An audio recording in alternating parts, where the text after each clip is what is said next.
बिस्मिल्लाहिर्रहमानिर्रहीम। अस्सलाम वालेकुम। आज 5 जुलाई है और दिन है बुध का। आज एक बड़ी पेशरफ्त हुई है और मामला ये है कि साबिक वज़ीर-ए-आज़म और चेयरमैन PTI इमरान खान साहब ने एक दरख्वास्त दायर की है इस्लामाबाद हाई कोर्ट में, जिसमें उन्होंने चार्जशीट किया है इस्लामाबाद हाई कोर्ट के चीफ जस्टिस आमिर फ़ारूक साहब को।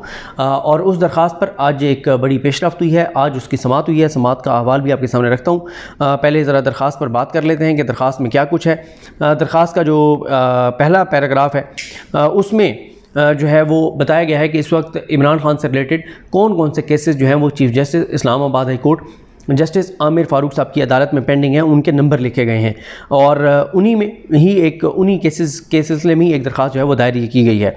उसके बाद पैराग्राफ नंबर 2 में बताया गया है कि इन जो केसेस जिन दरख्वास्तों का और जिन केसेस का हवाला दिया गया है इनकी समाअत आमिर फ़ारूक साहब कर रहे हैं। कुछ के ऊपर दलाइल अभी जारी हैं और उसमें आगे ये पैराग्राफ नंबर 2 में कहा गया है कि फाजिल चीफ जस्टिस इन दरख्वास्तों की समाअत से माजरत कर लें और ये माजरत जो है वो शफाफ समाअत, गैर जानिबदार ट्रिब्यूनल, इंसाफ तक रसाई और गैर जानिबदाराना समाअत की बुनियाद पर की जाए। पैराग्राफ नंबर 3 में कहा गया है कि जो इमरान खान साहब के वकील हैं बैरिस्टर गोहर, आज वैसे हैरान कुन था उनका मौक़िफ़ अदालत में, वो भी आपके सामने रखता हूँ। उनकी जानिब से कहा गया है, वकील की जानिब से, कि उनके जो क्लाइंट हैं इमरान खान, उनके मुकदमात में मुतअद्दिद अहम कानूनी और आइनी सवालात उठाए गए हैं। ये तमाम इश्यूज़ ऐसे हैं जिनकी कोई नज़ीर नहीं। इन दरख्वास्तों पर दिए गए फ़ैसलों के दूररस असरात होंगे, यानी इमरान खान से मुतल्लिक जो केसेस हैं इनके बड़े दूररस नताइज होंगे। इसलिए जो बेंच इन दरख्वास्तों को सुने वो ना सिर्फ गैर जानिबदार होना चाहिए बल्कि उसे गैर जानिबदार नज़र भी आना चाहिए। इमरान खान की तरफ से कहा गया है कि इस हवाले से आला अदालतों के बड़े बड़े फ़ैसले मौजूद हैं और उसके बाद उन अदालती फ़ैसलों का हवाला भी दिया गया है। यानी इमरान खान ये कह रहे हैं कि chief justice Islamabad high court justice Aamir Farooq गैर जानिबदार नहीं हैं, वो बाइस्ड हैं, वो जानिबदार हैं, इसलिए उनको मेरे केसेस की समाअत नहीं करनी चाहिए और ऐसा बेंच समाअत करे जो ना सिर्फ गैर जानिबदार हो बल्कि उसकी गैर जानिबदारी नज़र भी आए। और वो ये कहते हैं कि जस्टिस आमिर फ़ारूक जो हैं वो गैर जानिबदार ना हैं ना नज़र आते हैं। पैराग्राफ नंबर 4 में कहा गया कि इमरान खान कहते हैं कि उनको मुकम्मल यकीन है और वो ऐसा महसूस भी करते हैं कि उन्हें इस बेंच से गैर जानिबदाराना इंसाफ नहीं मिलेगा। और उन्होंने कहा इसकी बहुत सी वजूहात हैं। कुछ वजूहात उन्होंने कहा कि मैं यहाँ बता भी देता हूँ, लेकिन इमरान खान ने कहा कि उन्हें इस बात का यकीन है कि उनको किसी तरह का इंसाफ यहाँ से नहीं मिलेगा। और यहाँ पर आप ये भी देखें कि परसों जब फैसला आया था तोशाखाना वाला, तो एकदम खबर चल पड़ी थी कि जनाब वो अलाउ हो गई है, जो कि उन्होंने कहा था अलाउ है, जो तोशाखाना वाला मामला था कि कंप्लेंट नाकाबिल समाअत करार दे दी है। लेकिन बाद में जब रिटर्न आया तो उसमें कुछ और था और वो आपको पता ही है कि उसमें फिर जो चीज़ें थीं कि 7 दिन में फ़ैसला करें और ये सारे मामला। पैराग्राफ नंबर 5 में कहा गया इमरान खान की तरफ से कि तोशाखाना के हवाले से दायर की गई दरख्वास्तों में इस अदालत ने नाम नहाद फ़ौरन फंडिंग वाले अफराद को सुने बगैर हुक्म दिया। इस मामले में अबूरी रिलीफ का मामला भी ज़ेर इल्तवा है। इस हवाले से इलेक्शन कमीशन के ख़िलाफ़ रिट पटिशन और मुकदमा वापस लेने की जो दरख्वास्त दी गई वो भी ज़ेर इल्तवा है, उन पर भी फ़ैसला नहीं सुनाया गया। इस वजह से लाहौर हाई कोर्ट भी इस नोईद की दरख्वास्तों पर फ़ैसला नहीं कर पा रही। तमाम हालात ने दरख्वास्त गुजार को मजबूर किया है कि उसकी दरख्वास्तों पर फ़ैसले से कबल वो एडिशनल सेशन जज की अदालत में ट्रायल का सामना करे। वो कह रहे हैं आपकी अदालत में जो मामला पेंडिंग हैं उनकी वजह से लाहौर हाई कोर्ट फ़ैसला नहीं कर पा रही।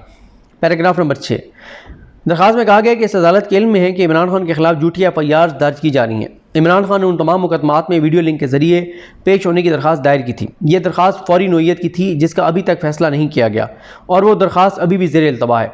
इमरान खान ने मुतअद्दिद बार ज़बानी और तहरीरी दरख्वास्तें की कि उनको बायोमेट्रिक से इस्तिस्ना दिया जाए, लेकिन ऐसा नहीं किया गया, जिसकी वजह से इमरान खान का इंसाफ तक रसाई का हक़ मुतासर हुआ है। उसके बाद दरख्वास्त में कहा गया कि इमरान खान की इस अदालत के अहाते से गिरफ्तारी को गैर कानूनी करार ना देना भी वाज़ेह बता रहा है। वो 9 मई जब इमरान खान को गिरफ़्तार किया गया था तो आमिर फ़ारूक साहब ने कहा था कि वो लीगल अरेस्ट है और जो सुप्रीम कोर्ट है वहाँ पर chief justice Pakistan justice Umar Bandial साहब, जस्टिस अतर नल्ला साहब और जस्टिस मोहम्मद अली मजहर साहब ने कहा था कि ये गैर कानूनी अरेस्ट था। और उसके बाद जब इस्लामाबाद हाई कोर्ट के 2 जजेस के सामने मामला गया, उन्होंने भी कहा कि यह गैर कानूनी अरेस्ट था, लेकिन जस्टिस आमिर फ़ारूक साहब जो चीफ जस्टिस हैं उन्होंने कहा था कि ये अरेस्ट जो है वो कानूनी है।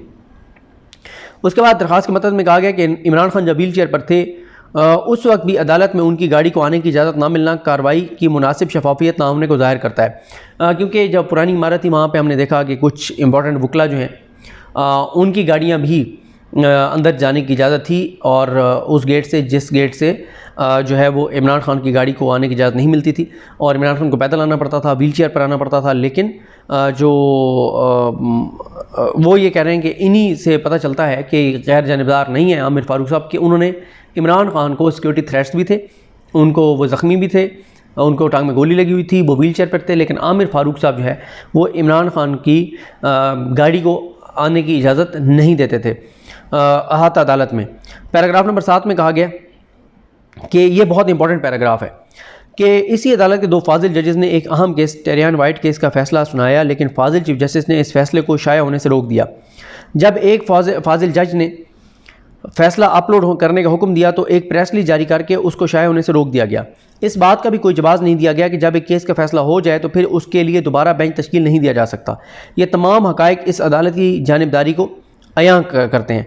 यहाँ पर वो ये कह रहे हैं कि 2 जजेस जस्टिस मोहसिन अख्तर कियानी साहब और जस्टिस मोहसिन अख्तर कियानी साहब के साथ जस्टिस अरबाब मोहम्मद ताहिर साहब, इन 2 जजेस ने टेरियान केस में उस दरख्वास्त को नाकाबिल समाअत करार दिया था। लेकिन उस पर फिर ये हुआ था कि आमिर फ़ारूक साहब ने ये किया कि आमिर फ़ारूक साहब ने फ़ैसला जारी होने के बाद प्रेस रिलीज़ के ज़रिए कहा कि ये तो फ़ैसला ही नहीं है, मैं बेंच तहलील करता हूँ, मैं नया बेंच बनाऊँगा। तो ये बड़ा हैरान कुन करार दिया गया इस दरख्वास्त में कि ऐसा नहीं हुआ करता कि जब एक फ़ैसला महफूज हो जाए तो चीफ जस्टिस बेंच तहलील कर दें। वैसे सुप्रीम कोर्ट का भी इस पर फैसला है कि चीफ जस्टिस जब एक बार बेंच बना देते हैं तो दोबारा चीफ जस्टिस चाहते हुए भी उस बेंच को तहलील नहीं कर सकते। अगर उस बेंच को टूटना है तो वो तब टूटेगा जब कोई जज खुद रिक्यूज़ करेगा। उसके बाद पैराग्राफ नंबर 8 में कहा गया कि हाल ही में एक और बेंच ने इमरान खान की ज़मानत की दरख्वास्त का फैसला सुनाया और ये सहूलत दी कि सिक्योरिटी खदशात के बायस मकाम की तब्दीली की जाए, इसलिए चीफ जस्टिस को ये केस नहीं सुनना चाहिए बल्कि ये केस उसी फाजिल बेंच को ट्रांसफ़र कर देना चाहिए। दरख्वास्त में कहा गया है कि इमरान खान के पास कानूनी और काबिल कबूल वजूहात मौजूद हैं जिनकी बिना पर वो ये कह सकते हैं कि उनकी नज़रसानी दरख्वास्तों का फैसला उस वक्त तक ना किया जाए जब तक रिट पिटीशन का फैसला नहीं किया जाता। दरख्वास्त में कहा गया है कि यह मामला इमरान खान की आज़ादी से मुतल्लिक है, उनका पूरा सियासी करियर रिस्क पर है और उनकी तमाम कानूनी इमारत दाव पर लगी हुई है। पैराग्राफ नंबर 9 जो सेकंड लास्ट पैरा है उसमें कहा गया कि अगर फाजिल चीफ जस्टिस तोशाखाना केस से मुतल्लिक मुकदमात की समाअत जारी रखते हैं तो उससे उनकी गैर जानिबदारी पर सवालात उठेंगे। इमरान खान की तरफ से कहा गया है कि शफाफियत, गैर जानिबदारी के असूल और मतलूबा तरीका कार इस बात का तकाजा करता है कि फाजिल चीफ जस्टिस इस केस की समाअत से माजरत कर लें। पैराग्राफ नंबर 10 में कहा गया कि जो हक़ाइक़ बताए गए हैं उनके साथ साथ ये तयशुदा कानून है कि साइल को इजाज़त है कि वो किसी भी अदालत पर जानिबदारी का इल्ज़ाम लगा सकता है, चाहे वो आला अदालत हो या मातहत अदालत। इस हवाले से साबिक चीफ जस्टिस जो जस्टिस कार्निलियस हैं उनके एक फ़ैसले का हवाला भी दिया गया है और उन्होंने कहा है कि इस असूल को मानने से इनकार जो है वो इंसाफ से इनकार के मुतरादिफ है। जो चीफ जस्टिस हैं साबिक, उन्होंने ये फ़ैसला दिया था। इसलिए चीफ जस्टिस से दरख्वास्त है कि वो इस केस या दरख्वास्त गुजार के किसी और केस की समाअत से भी मुआज़रत कर लें।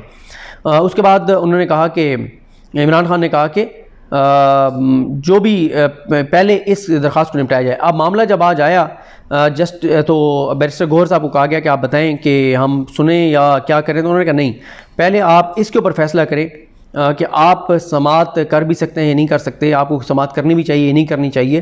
तो उस पर जब उन्होंने डट गए अपनी बात पर बैरिस्टर गौहर, तो फिर जस्टिस आमिर फ़ारूक साहब ने इलेक्शन कमीशन ऑफ पाकिस्तान को नोटिस कर दिए हैं कि उनको चले हम उनका मौक़िफ़ इस पर जान लेते हैं और साथ ही उन्होंने कहा कि कोई अदालती मामला मुकर्रर करना पड़ा तो वो भी करेंगे। और साथ ही चीफ जस्टिस ने कहा फ़िलहाल हम इलेक्शन कमीशन को अदालती मामलात के लिए नोटिस जारी कर रहे हैं और रजिस्ट्रार ऑफिस के जो एतराज़ात हैं इस दरख्वास्त पर वो बरकरार रहेंगे, अभी नंबर नहीं लगेगा इस दरख्वास्त को। और आमिर फ़ारूक साहब ने कहा कि हम कोई गलत मिसाल कायम नहीं करना चाहते, कोई ऐसी मिसाल कायम नहीं करना चाहते जिसकी जो इदारे के लिए ठीक ना हो। हम अभी इस दरख्वास्त को उन्होंने कहा इल्तवा में रहने दें। तो उसके बाद उन्होंने कहा कि आज़म सवाती केस में उन्होंने कहा हम तफसील से अपनी राय दे चुके हैं और आज़म सवाती का फ़ैसला वो लेकर आए थे बैरिस्टर गौहर साहब। आज़म सवाती साहब ने एक ख़त लिखा था चीफ जस्टिस आमिर फ़ारूक साहब को और उन्होंने कहा था कि इस्लामाबाद हाई कोर्ट में टोटल आपके अलावा 8 और जजेज़ हैं, तो उन्होंने कहा था कि आप मेरा केस ना सुने, 8 में से जिस मर्जी जज के सामने मेरा केस लगा दें, मुझे कोई मसला नहीं है। और उन्होंने आज़म सवाती साहब ने जेल से जो ख़त लिखा था उसमें आज़म सवाती ने यही कहा था कि मुझे आप पे बिल्कुल यकीन नहीं है, मुझे आप पे बिल्कुल एतबार नहीं है, आप बिल्कुल इंसाफ नहीं करेंगे, आप जानिबदार हैं और आप इंसाफ नहीं करेंगे। लेकिन फिर उसमें बाबर अमान साहब क्योंकि उस केस में थे और जब उन्होंने देखा था बाबर अमान साहब ने कि आमिर फ़ारूक साहब डिफेंसिव पे चले गए हैं और ज़रा पीछे हटे हुए हैं, तो उन्होंने कहा ठीक है, नहीं, हम ये दरख्वास्त को हम अभी इस पे हम बात नहीं करते, इसको हम एक तरह से विड्रॉ करते हैं। आप केस सुने और फिर आज़म स्वाति को बेल मिल भी गई थी, क्योंकि उस वक्त कोई और चारा नहीं था आमिर फारूक साहब के पास, क्योंकि अगर वो बेल ना देते फिर तो वो कंफर्म वही होता कि मैं तो पहले कह रहा था कि मुझे इन्होंने ज़मानत नहीं देनी और इंसाफ नहीं करना। क्योंकि आज़म स्वाति साहब का लेटर बहुत इंपॉर्टेंट इसलिए था कि उन्होंने कहा कि आपके अलावा high court, Islamabad high court का कोई भी जज, चाहे वो जस्टिस मोहसिन अख्तर कियानी हो, सरदार एजाज़ इसाक हों, चाहे वो जस्टिस बाबर सत्तार हों, चाहे वो गुल हसन औरंगज़ेब हों, समान रिफ़त साहिबा हों, अरबाब मोहम्मद ताहिर साहब हों, जो भी जज हो, उन्होंने कहा था कि वो बिल्कुल ये केस मेरा सुने, लेकिन आप मेरा ये केस जो है वो ना सुने। तो ये मामला पहले आज़म स्वाति साहब ने, अब इस पर नोटिस हो गए, देखते हैं कब की तारीख होती है और इलेक्शन कमीशन आकर क्या कहता है। बहुत ही इंपॉर्टेंट केस है और ये नोटिस होना बड़ी पेशरफ्त है। देखते हैं बहरहाल ये मामला यहाँ से डिसाइड होगा, फिर ज़ाहिर है ये IC में जाएगा, IC के बाद ये सुप्रीम कोर्ट भी जा सकता है। तो मुझे अपनी दुआ में याद रखें। लगनी मामलों का हामी नासरू। अल्लाह हाफ़िज़।